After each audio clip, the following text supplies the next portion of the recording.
As I told you yesterday, Joe Biden tried to be a magician. He tried to will into existence a ceasefire in the Middle East because voting is underway in Michigan today in the Michigan presidential primary, and Rashida Tlaib and other anti-Israel, pro-Hamas activists are attempting to persuade Democrats to vote for none of the above as a protest of Joe Biden's policy of sort of supporting Israel. It's not full-throated support.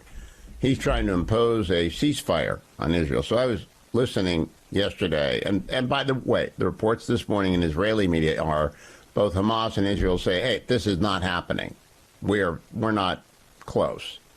Because Joe Biden said yesterday, they're very close, my national security advisor says Monday or so. It's not happening. And Joe Biden comment is an attempt to pressure Israel into accepting a terrible deal for the hostages and not going into Rafah. Well, they got to go into Rafah.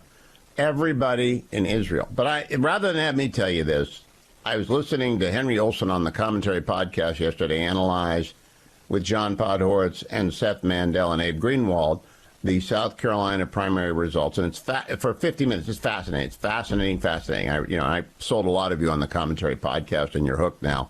But then at minute 50, they start talking about the hostage deal and the war in Israel. And I already played you J-Pod in the first segment that you've heard. Here's Seth Mandel responding, part one, to what J-Pod said, cut number two. Yeah, I mean, there's a couple things going on here. One is that the American position is, the Biden position is, we support Israel. And so the reason that they have switched up their tactics on the American side to support a long ceasefire is because if the war doesn't restart, it can look like Israel chose not to restart the war. It won't. That way, the Americans, Biden will be happy if the war stops, but he's not. It's not that he wants Hamas to live on or doesn't want Hamas to live on. When you're the president in an election year, he just wants it to basically go away. If the Israelis choose on their own to stop the war, that's the Christmas morning for the president, because then he doesn't have to hear the chatter about him pressuring them. From the Israeli side, this has, one thing about the hostage deals over the decades is that they never, through negotiations, they never got better. Okay? What was on offer never got better for Israel. One more cut, because I'm not going to play the whole podcast. You can get the Commentary podcast for yourself. I mean, you really can. But one more cut. This is Abe Greenwald on the deal that isn't a deal because it's wish casting for unicorns by Team Biden, who faced the Michigan primary today. Cut number 5. And that's a key part of the essay that I wrote, of the piece in the magazine, because what happened was the Palestinians, Hamas especially, they figured that out. How this was the Israeli Achilles heel, that they care about getting their soldiers back, hostages.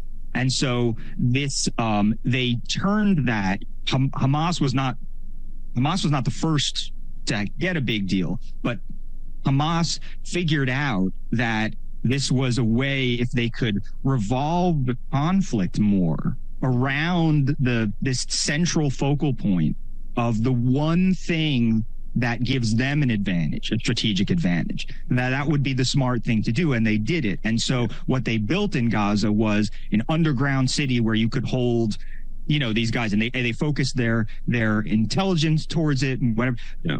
Hamas really sort of refocused toward the one, just hitting that Achilles heel over and over again. And they'll miss 17 times, and then the 18th time they'll hit it really hard. They'll strike it, and that makes up for the misses because of the imbalance of power. And the other thing I would say is just so people understand the way, the idea that people are learning lessons and what lessons they're learning.